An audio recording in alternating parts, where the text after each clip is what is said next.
অনেক দিন আগের কথা। সূর্যদীঘল রাজ্যের রাজা ছিল সূর্যপ্রতাপ। রাজা ছিল ভীষণ প্রজাদরদি, কিন্তু রাজার ঘরে কোনো সন্তান ছিল না। তাই রাজা আর রানী দুজনেই বেশ দুঃখী ছিলেন। প্রাসাদে কেউ আসছে না কেন? মনে হচ্ছে যেন এটা একটা পোড়া বাড়ি, যার কোনো প্রাণ নেই। কি করে আসবে মহারাজ? আমাদের কোল যে ফাঁকা, সন্তান নেই বলে কত গঞ্জনা শুনতে হয়। কার এত সাহস আমার রানীকে কষ্ট দেয়? নাম বলো, আজই তার গর্দান দেব। কয়জনের গর্দান নিয়ে কয়জনকেই বা চুপ করিয়ে রাখতে পারবেন মহারাজ? ওরা হয়তো ভয়ে সামনে কিছুই বলবে না, কিন্তু আড়ালে আড়ালে ঠিকই মুখ লুকিয়ে হাসবে। প্রজারা মনে করে আপনার মুখ দেখলে তাদের দিন অশুভ হবে। তাই ভোর থাকতে থাকতেই মালি, ঝাড়ুদার, দাসী তাদের সব কাজ সেরে নিজের ঘরে ফিরে যায়। অনেকে তো কাজও ছেড়ে দিয়েছে। এসব কথা তুমি আমাকে আগে বলনি কেন? আপনি কষ্ট পাবেন মহারাজ। আপনাকে কষ্ট পেতে দেখলে আমারও যে কষ্ট হয়। তাছাড়া সন্তান না হওয়ার দোষ তো আপনার একার নয়, আমিও সমান দোষে দোষী। ভেতরে চলুন মহারাজ, আপনার আহারের আয়োজন করেছি। তুমি যাও, আমার কিছুই ভালো লাগছে না। এসব বললে শুনবো না মহারাজ। সময় মতো আহার না করলে আপনি অসুস্থ হয়ে যাবেন। আমি কিছুতে এসব দেখতে পারবো না। আচ্ছা বেশ, তুমি যাও, আমি কিছুক্ষণ পরে আসছি। ঠিক আছে, আমি অপেক্ষা করছি মহারাজ, আপনি আসুন।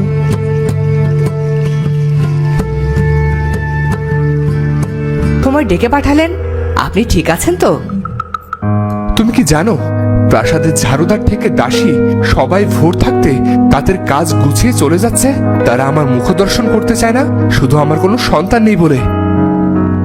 অপরাধ ক্ষমা করবেন মহারাজ, ওরা আমাদের মূর্খ প্রজা, ওরা কুসংস্কার মেনে চলে। আপনি এসব ভাববেন না, উপরওয়ালা চাইলে কি না হয়। মন্ত্রীর কাজ তো রাজাকে মন্ত্রণা দেওয়া। তুমি কি এমন কিছুই করতে পারো না? তুমি কি পারো না আমার মাথায় বসা আটকুরে বদনাম ধুয়ে মুছে দিতে? মহারাজ, আপনি চাইলে আমি আপনার জন্য 7 সমুদ্র 13 নদী পাড়ি দিয়ে আসতে পারি, কিন্তু সন্তান এই যে বড়ই অমূল্য, আমি কেমন করে আপনাকে সন্তান এনে দিতে পারি মহারাজ? রাজার কথা মতো মন্ত্রী চলে গেল বাচ্চার খোঁজ করতে।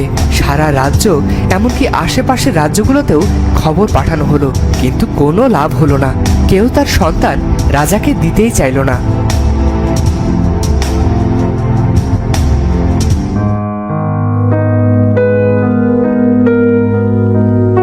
হতাশ হয়ে মন্ত্রী ফিরে এলো। মহারাজ, আমাকে ক্ষমা করবেন। প্রজারা জানালো তারা তাদের সন্তানকে গলা টিপে মেরে ফেলবে, নয়তো কেটে নদীতে ভাসিয়ে দেবে। তবুও দান করবে না। আমি পারলাম না মহারাজ, আমাকে ক্ষমা করুন। সারা রাজ্য, এমনকি আশেপাশে সব দিকে খবর পাঠাও, যে আমাকে বলতে পারবে আমি কবে বাবা হব, তাকে আমি আমার অর্ধেক রাজ্য দান করব।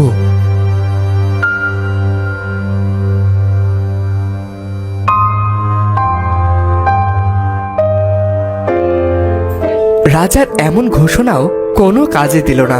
কেউ এলোই না রাজাকে এমন সুসংবাদ দিতে যে তিনি কবে বাবা হবেন। কোনো উপায় না পেয়ে রাজা তার রাজ্য ছেড়ে গোপনে বেরিয়ে গেলেন।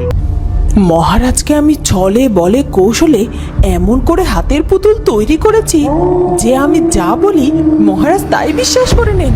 বোকা রাজার বিদায় হয়েছে। এই, কে আছিস? সারা প্রাসাদ গোলাপ জল দিয়ে ধুয়ে সুগন্ধি ধূপ জ্বালিয়ে প্রাসাদকে শুদ্ধ কর। এখন থেকে এখানে আমার হুকুম চলবে, মহারানীর রাজত্ব হবে এটা।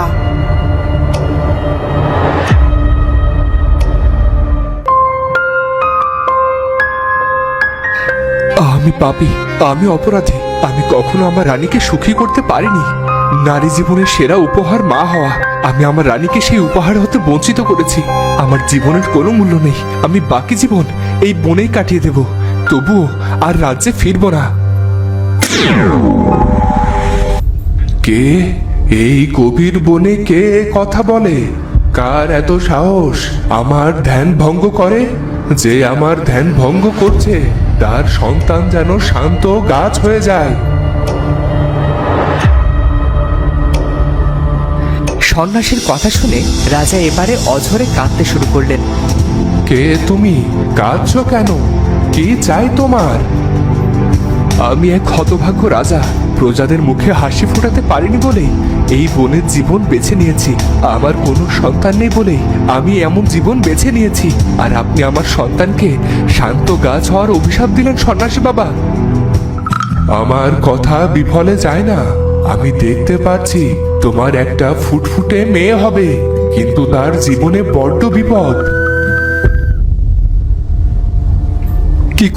কি করে সম্ভব সন্ন্যাসী বাবা? এত কিছু যখন বললেনই তখন আরো একটু বলে দিন, কি করলে আমি কন্যা সন্তানের পিতা হতে পারি?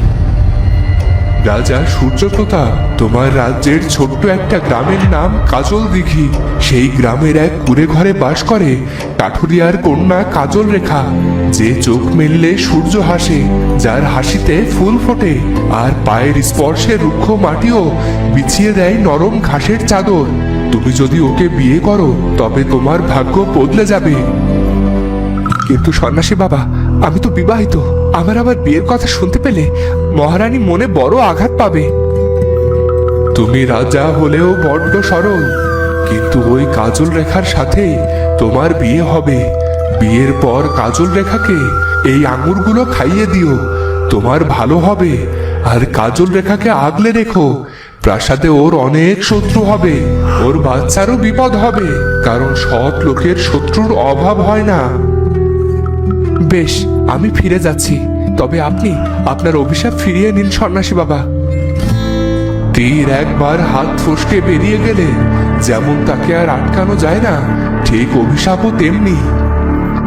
তবে কি আমার কন্যা গাছ হয়ে জীবন কাটাবে? ওর কি মানব জীবন ফিরে পাওয়ার কোনো আশা নেই? না, রাজকন্যা গাছের জীবনকে যদি কোনো প্রকৃত ভালোবাসা স্পর্শ করে তবেই সে মানব জীবনে আবার ফিরে পাবে।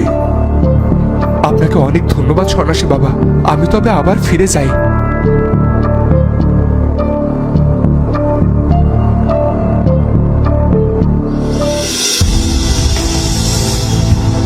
একরাশ ভালো লাগা নিয়ে মহারাজ রাজবাড়িতে ফিরে এলো, কিন্তু প্রাসাদের হঠাৎ সাজ দেখে সে খুব চমকে গেল।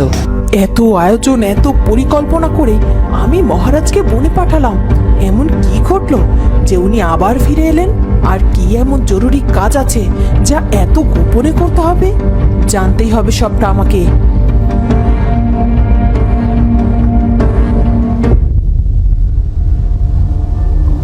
মহারাজ বেশ গোপনে খুব ধীরে ধীরে মন্ত্রী মশাইকে সন্ন্যাসীর সব কথা খুলে বললেন। মহারাজ, আজ আমি খুব খুশি। কতদিন বাদে একটা ভালো খবর পেলাম। আমি এখনই যাচ্ছি কাজল দিঘিতে। তোমার যাত্রা শুভ হোক।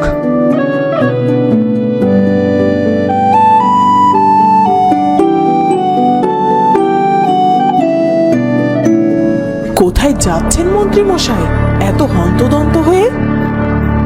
রাজকার্যে। কিসের এত রাজকার্য আপনার, যেটা মহারানীকে বলা যায় না? ক্ষমা করবেন মহারানী, দূত যখন কোনো গোপন খবর পাঠায় সেটা কেবল রাজা মন্ত্রীর মধ্যেই গোপন থাকে। মন্ত্রী কাজল দিঘির উদ্দেশ্যে রওনা দেয়, আর কাজল দিঘিতে গিয়ে কাজল রেখার বাবা কাঠুরিয়ার সাথে দেখা করে। আমি রাজা সূর্যপ্রতাপের মহামন্ত্রী, আপনার সাথে কিছু কথা বলতে চাই। আমি তো আমার খাজনা সময়ের মধ্যেই মিটিয়ে দিয়েছি, তাহলে আপনি কেন এসেছেন? আমার কি কোনো অপরাধ হয়েছে? না না, এসব কোনো ব্যাপার নয়। আমি আপনার মেয়ে কাজল রেখার বিয়ের জন্য বিয়ের পয়গম্বর নিয়ে এসেছি। আপনার কোনো আপত্তি না থাকলে আমাদের মহারাজ আপনার মেয়ে কাজল রেখাকে তার দৌরানি করতে চান। মহারাজ তো কি হয়েছে এমন আটকুরে রাজার সাথে? আমি আমার মেয়ের বিয়ে কিছুতেই দেব না। মারুন কাটুন যা ইচ্ছে করুন, আমি আমার মেয়েকে নিয়ে এই রাজ্য ছেড়ে চলে যাব। তবু সোনার প্রতিমা নর্দমায় বিসর্জন দেব না। আপনি আসুন। শুনুন, আমার কথাটা শুনুন। মন্ত্রীর কোনো কথা না শুনে কাঠুরিয়া চলে গেল।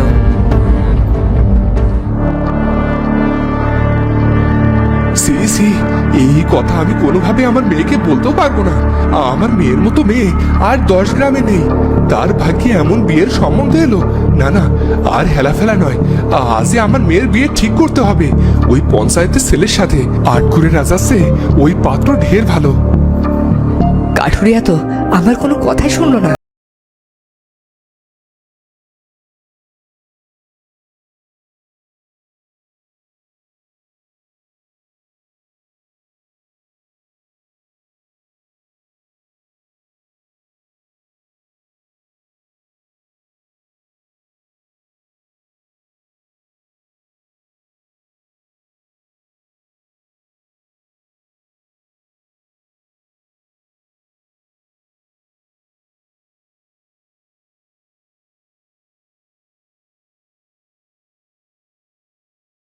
ধন্যবাদ।